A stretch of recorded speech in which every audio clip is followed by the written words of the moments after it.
कृषि ने मानव सभ्यता के विकास में एक महत्वपूर्ण भूमिका निभाई है। औद्योगिक क्रांति से पूर्व मानव आबादी का अधिकांश हिस्सा कृषि में ही कार्यरत था।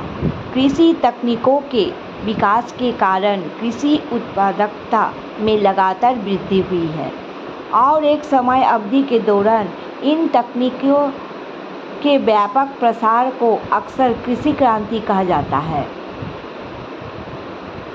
पिछली सदी में इन नई तकनीकों की वजह से कृषि की पद्धति में उल्लेखनीय बदलाव आया है।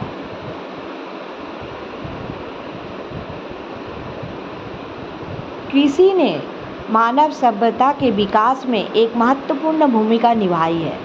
औद्योगिक क्रांति से पूर्व मानव आबादी का अधिकांश हिस्सा कृषि में ही कार्यरत था।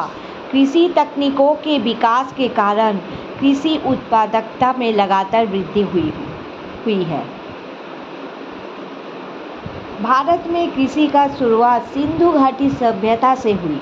भारत के इतिहास में उल्लेखनीय है कि चावल और कपास दो फसलें थीं जिनकी खेती सिंधु घाटी में ही की जाती थी। भारतीय उपमहाद्वीप में 9000 ईसा पूर्व काल में मेहरगढ़ में इस प्रकार के प्रमाण मिले हैं जो गेहूं, जौ और कपास की खेती के प्रमाण माने जाते हैं। भारतीय कृषि की शुरुआत 9000 ईसा पूर्व में उत्तर पश्चिम भारत में पौधे की शुरुआती खेती और फसलों और जानवरों के पालन पोषण के साथ हुई। भारतीय उपमहाद्वीप की कृषि गेहूं और अनाज का सबसे बड़ा उत्पादक था। उन्होंने जल्दी ही जीवन को बसाया और कृषि के लिए औजार और तकनीक की विकसित की।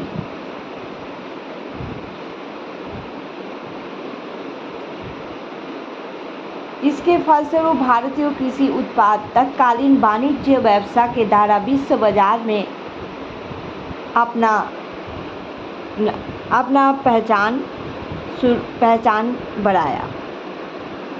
भारत कृषि प्रधान देश है और ग्रामीण क्षेत्र में कृषि ही उनका जीविका का प्रधान व्यवसाय है। हमको भारत कृषि प्रधान देश है, इसको भूलना नहीं चाहिए।